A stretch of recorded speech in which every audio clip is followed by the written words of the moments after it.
Hello, everybody. Good afternoon. Welcome to our third part of our series of Coffee and Conversations. I'm Ken Roberts, Principal Interior Talent. My partner in crime here, Bree Pivas, one of our superstar recruiters. We really appreciate you being here. So first, I want to just make a mention that, there's a lot going on. We got a pandemic, and now we have this total unrest that's going through our country, and I don't want to be too serious here, but I definitely want to mention about what's going on, and we do appreciate everybody, sticking together and standing up for justice, and we're trying to do our part here both as a company and personally. We're going to be donating to the ACLU, and we want you to recommend you do your part, whatever you think is fair and what you think is important to help stand up with fellow Americans, so that we can get through this and get through everything. So that being said, I just want to say thank you again for being here.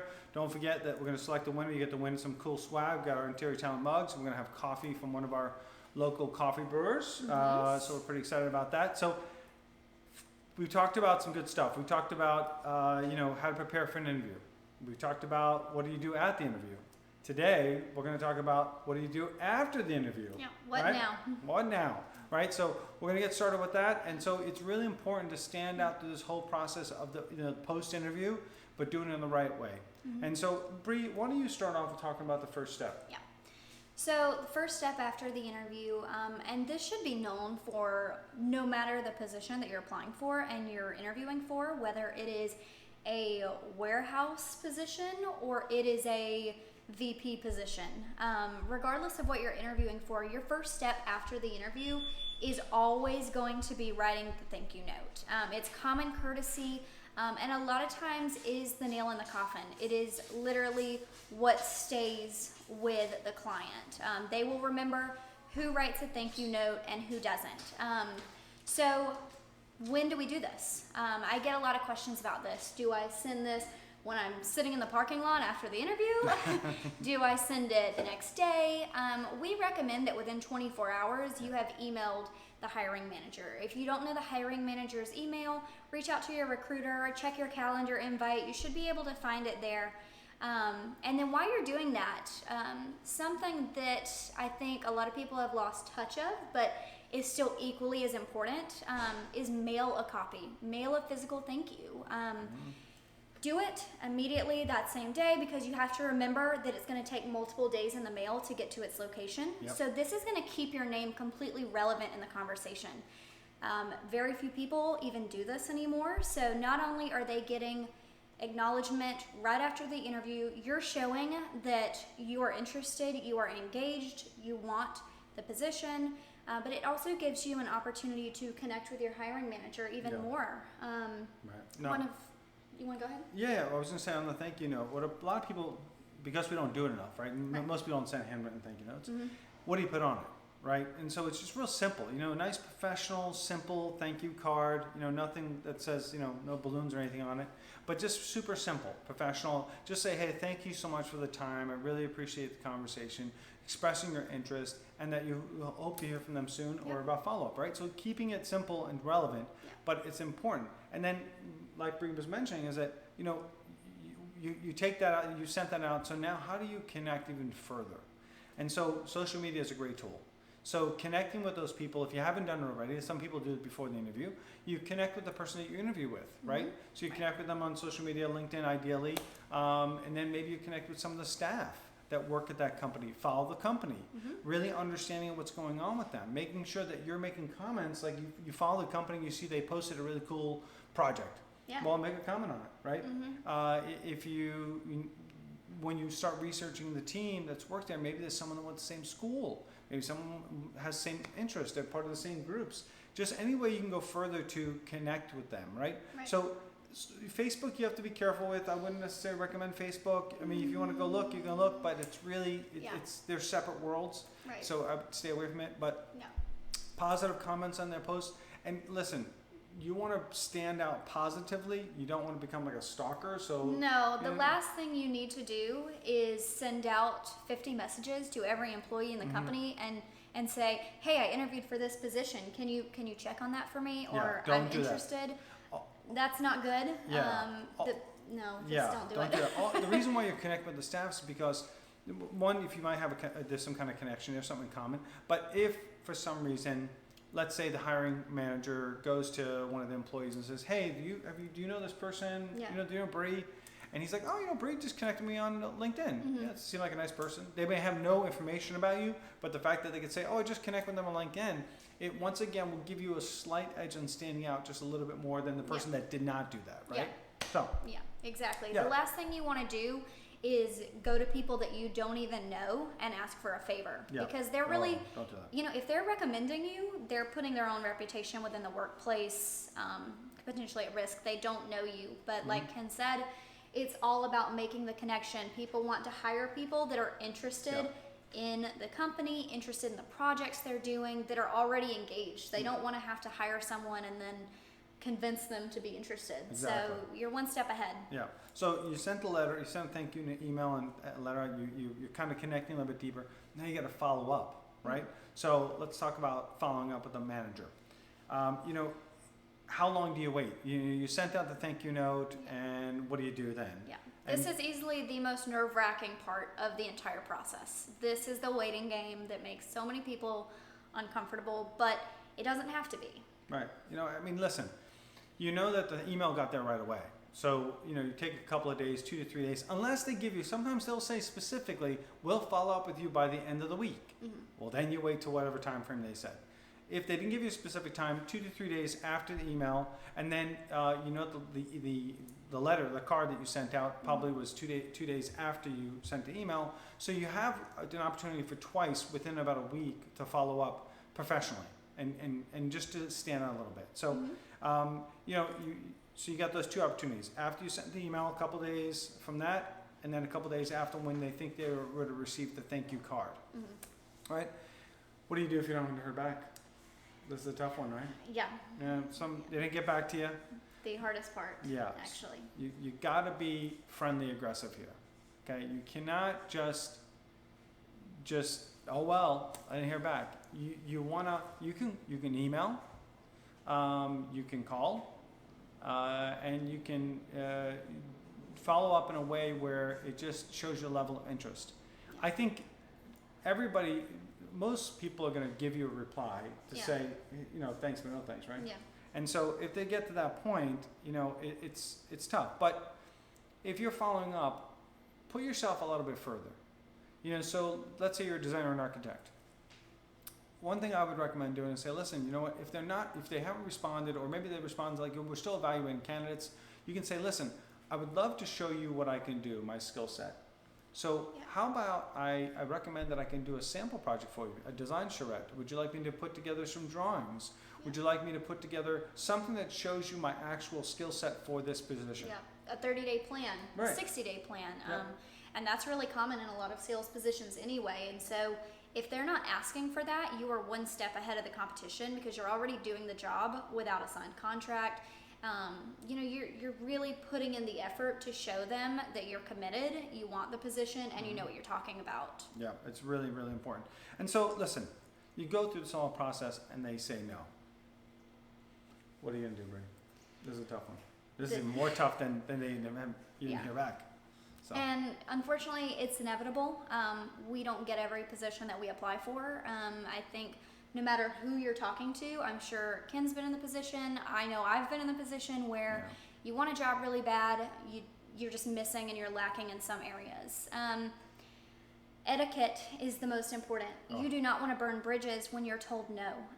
Because no way. many times you can't take it personal when the answer is no. No. More times than not, you have to be able to learn from why the answer is a no, essentially. You have to be able to take that with grace and say, thank you so much for your time. I truly appreciate it. Is there anything that you can tell me so that I can learn for personal reference, for personal growth? And that will give you a direction. Very few times will someone not give you feedback when you ask for it. Whether that is, we were just looking for a few more years of experience, or your Revit or your CAD experience, we need a little more. Yep. it's a scary thing to do. We totally get that, but it will help you in the long run if you can have those hard conversations in a Ken said friendly, aggressive way, not a passive aggressive way. Right. The last thing you want to do is come across ungrateful or mad about the situation. Yeah. Being able to accept a no is one of the hardest things, but it is probably one of the best learning experiences because you're going to have to overcome objections and overcome those obstacles in life, right? And so when someone says no, you can learn so much about yourself because it does a couple of things. One, you hopefully will find out exactly what this position was needing that you didn't have. Or it gives you an opportunity if they say, well, listen, you know what? We really need somebody that has more software experience in, let's say, a software that you already have, but you didn't express that in the interview. If they say, listen, we need someone that has, this particular project management software, you're like, well, I'm sorry I didn't get to share that with you, but in my last position, I've been doing that for the last 3 years.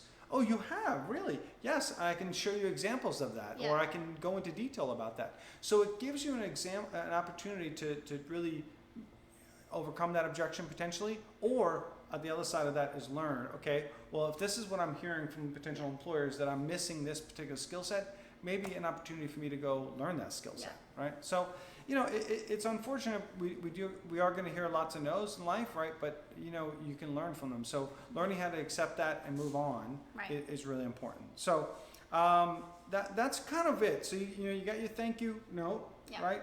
We talked about how you're going to connect with the hiring manager and some of the staff. You're following up. When do you follow up with that manager, and what's the time frame that makes of that? What else can you offer? What else can you do? The plan. Yeah. What is my strategic plan if I'm going to come into this sales role? Let me do a sample project for you if you're a designer or architect. Give them references. Maybe you offer up references before they ask for them. Right? It shows that you're willing to put yourself out there a little bit further than maybe the other person that's applying for the same job. And then what do you do if they say no? How do you overcome that objection potentially, or learn from that objection, right? And so all those things, it's real simple, but it's a crucial time following up from an interview. Yeah. And look, if the answer is no, there's no reason, if you're super invested in this company, this is your dream company, you want to work at XYZ, whatever the company is, just because you get one no does not mean that you're going to have a no every single time. Right. Stay engaged, stay interested. Don't be afraid once they come back with the no. Don't be afraid to still comment on their post, or that is going to keep your name relevant. So if they say, we just needed a few more years of experience, if they know that you're floating around, you're still active, you are still showing interest, you're one step ahead. You've already gone through the interview process. You've gotten the experience you needed. That's only going to help. Absolutely. And I've also seen people that will find out what associations that this company might be a part of, ASAD, IDA, NEWH, whatever, and get a little more involved in those associations. So guess what? They're at one of the events and they run into that person. And how better? Like, oh my goodness, so great to see you. Yeah. And then all of a sudden you then were an applicant at one point, and now you're just a colleague in a professional association that they're part of as well. That you're showing interest and awareness of what's going on and involvement. So standing out a little bit further. So you might get no now, but maybe the no turns to a yes. So wrapping up, we got a couple of questions real quick. One of the questions was, okay, let me read. Okay, what if the company doesn't reply, right? We get that. We kind of covered that a little bit, but you gotta be friendly aggressive. There are going to be companies, unfortunately, that might be overwhelmed with applicants, right. And so I believe that you got to be a little more friendly aggressive, and you got to go out after that to try to get an answer. You got to be creative. You got to be nimble. Yeah. If one way is not working, try a different approach. Yeah. Don't call too many times. You can call a couple of times, but just be put yourself out a little bit further. So, but another one is what if they says you don't have that specific skill set? Personal growth. If that's important to you, this position is important to you. That's even more reason to work on yourself. There's lots of free trials. And one thing we can even provide for you on our website, we have our resource page where we are constantly posting new resources for you to not only stay active in the community, but also better your skills. We've got a lot of links, whether it be Revit, AutoCAD, Adobe, all kinds of free trials, so that if this is a program that professionally you really haven't had much experience in, take some time and work on it. No, it's not professional experience, but you can at least learn how to navigate it. It's not a foreign language. Right. Last question we have here is that, what if I met with several people? Do you send several thank you notes? Yes. Yeah. I mean, don't do one email for all those people. Yeah. Individually. Thank you cards to each person. You want to really make sure, obviously, in the interview process, that you're getting business cards for every person you met. And a lot of companies, more and more companies, are doing, several people interviewing at the same time. So making sure you get those business cards, but absolutely send thank yous to each person. But there will be a main point of contact. That's the person that you're really following up with. So don't follow up with all those people, because they usually aren't making the hiring decision. It's the person that really brought you in. If there's an HR person, operations manager, the principal, what have you, that's the person you follow up. So we'll remind you guys that we have our next series. Thanks so much for participating in this one, but we did a little voting. And thanks for those people that voted, which is pretty cool. So our next one is Tales of the Job Hunt. It's the insider view of the recruiting world. Yeah. It's the good, bad, and the ugly. Yeah, you do not want to miss. There's going to be some valuable tips. There might be a little humor along the way. There's going to be a ton that you can take away from. Yeah. So my partner Nadia and I are going to share 17 years of industry knowledge with you. So it should be a lot of fun. And so now let's get to, and we have, so that's be coming up. That we're skipping next week. That'll be June 18th. Yeah. June 18th, same time on the same amazing spot. But I want to say the winner, we want to thank to Art and Home. We have Leah St. Clair. Oh, Art and Home, Leah St. Clair. All right, Leah St. Clair, congratulations. So we'll direct message you to get your address so that we can mail this out to you. So you're going to win some swag, you win some mugs, you win some coffee, all the stuff. Also fun stuff. So hey, thanks so much for viewing again. 3-part series. We really appreciate it. Hope you guys are finding it interested. Message us, let us know if there's something else you want to see in the future. And we want to say thanks. Be safe out there. Have a cup of coffee and enjoy. Thanks so much, everybody. Thanks, everyone. Take care. We appreciate it.